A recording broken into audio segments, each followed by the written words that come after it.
જય માતાજી, હું ઉર્મિલા બાબી ગોહિલ. આજે આપણે ફટાફટ 10 જ મિનિટમાં બની જાય પણ કોઈ પણ ઝંઝટ વગરનો ટમેટાનો સૂપ બનાવશું. એમાં મેં આજે 500 ગ્રામ આપણે પરદેશી ટમેટા આવે છે એના કટકા કર્યા છે અને બે એમાં ખાટા આપણા દેશી નાખ્યા છે. પરદેશી લેશો તો એનો ગ્રેવી સરસ થશે.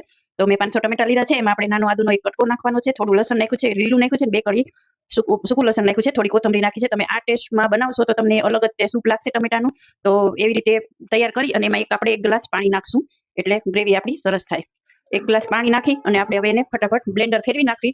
બ્લેન્ડર ફેરવી અને પછી ક્રશ થઈ જાય એટલે હું તમને આમાં ગાળી અને પછી આગળની પ્રોસેસ બતાવું છું. આવી રીતે તપેલીમાં ક્રશ બ્લેન્ડરથી બધો રસો ક્રશ થઈ જાય પછી આપણે એને હવે આપણે જોઈ શકો છો મેં ગાળી અને 10 મિનિટ એને ઉકાળી નાખ્યો. એકદમ ઘાટો થઈ ગયો છે. હવે આપણા ટમેટા સરસ ચડી ગયા છે. ટમેટા કાચા હોય છતાં પણ ચડી જાય છે. તો તમે ટ્રાય કરજો, જલ્દી ફટાફટ થાય છે. હવે એમાં આપણે 1 ચમચી ખાંડ નાખશું, થોડી ગળપણ માટે 1 ચમચી કેચઅપ નાખશું અને એમાં 1 ચમચી આપણે મીઠું નાખશું અને 1 ચમચી લાલ કાશ્મીરી મરચું નાખશું. એને હવે 2 મિનિટ આપણે ચલાવી લઈએ અને તમે જોઈ શકો છો આપણો 500 ગ્રામ ટમેટામાંથી ઘાટો અને કાંઈ પણ બાફવાની કે કાંઈ પણ ઝંઝટ વગર ફટાફટ બની ગયો છે.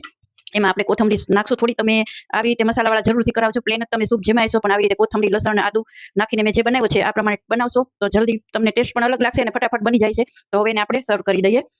આપને બતાવું છું કેવો સરસ એનો ટેસ્ટ પણ આવે છે. તો આપ જરૂર ટ્રાય કરજો. અત્યારે ટમેટા સરસ આવે છે તો આપણે આવી રીતે બ્રેડ સાથે એને સર્વ કર્યો છે. તો તમે જોઈ શકો છો એનો કલર પણ સરસ આવે છે. તો જરૂરથી ટ્રાય કરજો અને કેવો લાગ્યો તે કોમેન્ટમાં કહેજો. તમારે કોઈ પણ ઝંઝટ રહેતી જ નથી અને ફટાફટ બની જાય છે. નવા વિડીયો સાથે મળશું. ત્યાં સુધી ઉર્મિલાબાના બધાને જય માતાજી.